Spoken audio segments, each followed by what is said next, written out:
You'll have to forgive the occasional sounds of the air drills and whatnot that's happening in the shop across the street as I record this, because it's one of those just things that I have to record in the moment. Um, but I'm just now realizing that when I was a child, and whatever, I don't need to preface and I don't need to apologize for talking about this so much because this is how I learned. This is my experience.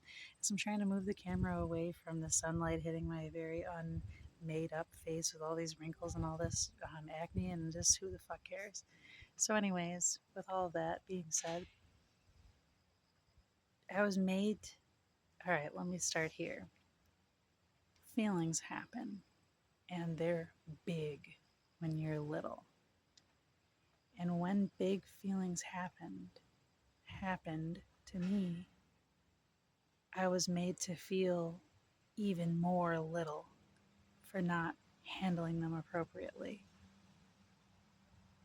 So it made the big feelings even bigger, and I never learned how to get big enough to handle them. Like I couldn't wrap my mind or my heart around them, and I couldn't even allow them, although I couldn't disallow them, so they would just crush me every time they came. They'd come and just knock me flat on my ass because I was made to feel small in the face of them. I wasn't empowered against them or through them or with them to feel them. I wasn't, I wasn't empowered to feel them, to name them, to, to experience them moving through me. And because of that, I've felt smaller than everyone and everything for the rest of my life since then in so many capacities. Like allowing somebody else to take authority or leadership in my life or dictate to me who I am or who I should be or how I should be or, you know, letting anything in the world define me because even my own feelings were bigger than me and something that was out of my control. And when I'm so little and can control so little, how could I possibly be capable of making the right decisions for myself or leading myself or taking proper care of myself, um, let alone guide anyone else, have anything to offer anyone else? Which reinforces the like begging for scraps of love and attention or approval or value or anything else. It starts with being allowed to feel our feelings and being empowered to understand ourselves through them, through our experience of them, through our expression of them. So it's my journey now, reparenting myself to be with myself when the big feelings come and to knowing that I feel small against them.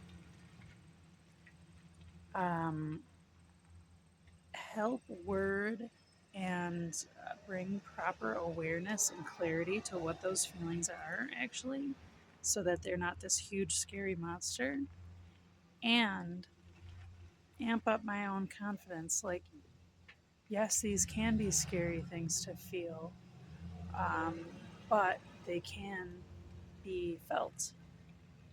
You can practice and get better. You might not know the right way to handle it, but if you've never handled it, of course you won't know. So let's practice. It's like taking my own hand and explaining to myself what parents ought to for their children with no shame or hatred on my parents. They didn't know what they didn't know. They did the best that they could. And now I'm trying to do the best that I can. And that gets better and better every day because I lead myself through reparenting because I want levels of peace that I've not yet attained. I want to be able to bring myself there when the world allows me to take myself out. And that's a journey of self mastery that I'm taking in this way. of reparenting, loving myself and giving myself a new orientation of the world around me and myself and my place within it as a part of it, as a co-creator with everything else that is, which is a whole lot more powerful of a feeling than being afraid of your own power, because that's an emotion too, powerful. That's way bigger than you and can be so scary if you don't feel like you can control it. So then we try to control it and we can't control it, so we think we're failures, but really it's not a thing to control, it's just a thing to walk into the fear of and practice. Practice. Hold my own hand through the failing and the shortcomings and the missteps, and to encourage myself to get better and better and to become as capable as I am on any given day, however differently that may be from day to day, of loving myself appropriately, of taking care of myself, and of showing and guiding my children on how to ask themselves and guide themselves to the leadership that's appropriate for them as well in their adulthood. I've got them while they're children. They don't need to worry about that now. When they're adults, it'll all be on them. And right now, it's on me. And that used to feel like a crushing amount of pressure because I didn't even have any sort of a grasp on how to nurture and discipline myself together at the same time. And a while ago, I didn't know how to do either one of those appropriately at all. So I'm finding cycle after cycle, time around the wheel, season after season, these little things that I keep allowing to grow me and change me and transform me into a more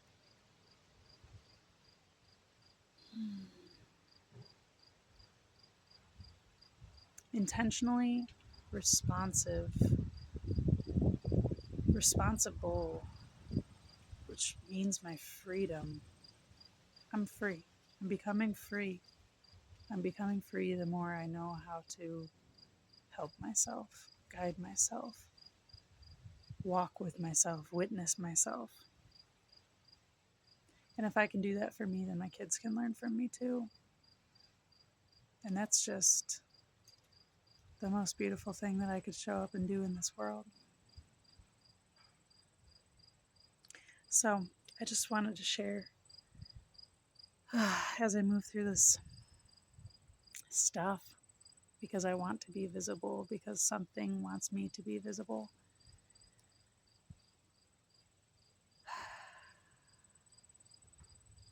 So it's okay for me to stumble through that and not know how to end videos. I love you. Take care of yourselves.